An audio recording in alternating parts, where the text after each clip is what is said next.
actual clauses in the Finance Bill 2023, the 8% increase in VAT of petroleum products is expected to see a spike in interest of the electric mobility users in the country. This is according to the Chief Revenue Officer of Basigo, Nderitu. Now, I talked to the e-mobility players and how the future looks like in this sector. Listen in. For the past 20 years, Charles Mwenje has been behind the wheel across the country, playing different routes in a diesel-powered bus. In less than a year now, Mwenje has been handpicked to be part of the game-changing revolution of electric buses. He begins his day as early as 5 a.m. to pick customers from the Central Business District, which is the heart of Nairobi. So, how different is the electric bus from the diesel one? Na vile naona tofauti yake na engine powered vehicles zile za diesel. Hii iko very more efficient. Alafu iko very fast. Dereva hauchoki kama ile, you don't engage gears, kila saa yote una engage gear. Hii ni automatic. So you either you are driving forward, or you have stopped, you are in neutral, or you are reversing. Back in the 2000s, Mwenje might have been driving one of these buses, or maybe this one. Now he has to undergo training to learn the ABCs of electric mobility, something he seems to be really enjoying. Okay, in training you have to be taught about the mechanism of the electric bus. You see, this is something which deals with the electricity. So anytime you mess up with it, it can cause a calamity. At the end of the day, you are carrying passengers, so you have to be very careful. No, it's okay. The Chief Revenue Officer of Basigo Company, Nderitu, explains that a bus can take close to 2 hours in the depot for a full charge. After this, the bus is now able to go approximately 200 kilometers per hour. However, most of the drivers prefer to visit the depots for a recharge when the battery of the bus is at 60% or below. According to statistics from the Africa E-Mobility Alliance, Kenya's e-mobility industry has 1,350 registered vehicles on the road, while 35 e-mobility companies are in the country.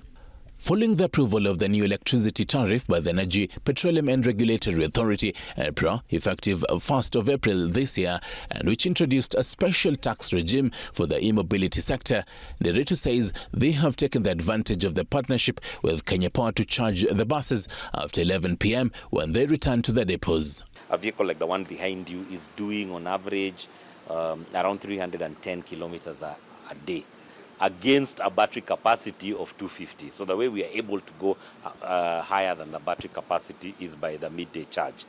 Another thing is, just like your phone, you don't want to deplete your phone completely. If you keep getting your phone running all the way to zero, you deplete your battery faster. But if you keep charging, if you keep your phone always above 10, 15, 20% at any point, then your battery life lasts longer. The Africa E-Mobility Alliance further shows that if an electric bus was to cover a distance of 100 kilometers, thereby using 124.6 kilowatts, it will spend between 2,472 Kenyan shillings and 3,682 Kenyan shillings, as compared to a bus that has an internal combustion engine covering the same distance while using 34.5 liters of diesel, and is expected to cough up to 6,107 Kenyan shillings. And with the proposed 8% increase in VAT for all petroleum products in the Finance Bill 2023, the Revenue Officer says that there might be a spike in interest in e-mobility. On the other hand, remember, even within electricity, there's a fuel surcharge. So we don't know, will it affect that fuel surcharge within the electricity cost? We are yet to see the full effect of that 16%. But in a nutshell, yes, it's positive for us because then it levels the playing field, but it's going to be tough for the entire industry. Basigo houses electric buses operated by Oma Services, Embasava Sacco and even City Hopper. And the owners of these buses are able to track the performance of their drivers, how much time a bus spends on the road, the performance of each battery and its power levels at all time, and even how much kilowatts a bus has used in a day. Things charged 95.9%, all those, and this is the battery behavior. The use of electric buses, mostly in most roads in Nairobi, has created attention both online and offline. Today, I quench the curiosity I've always had on riding in one of these. Electric bus operation so that it's fast and easy. Apart from buses, motorcycles also form a large base of the country's public transport sector. And with the rise in fuel prices, a number of boda operators, as commonly referred to, have opted to go for the electric bikes. The riders are able to come and exchange their battery with a fully charged one, which will take up to an hour to be full, this costing the rider less than 150 Kenyan shillings in a distance of 80 kilometers. And once that is done, they ensure it's secure, locked, then they drive away with a fully charged battery or a rental battery. So Romhub, a Swedish-Kenyan company, allows the riders to spend a maximum of 5 minutes for the exercise. However, many users have poked holes on the durability of these batteries. Like every battery put in vehicles, whether it's a motorcycle or bus, it has to go through various tests. You know, we experience flooding, so we have to do immersion tests.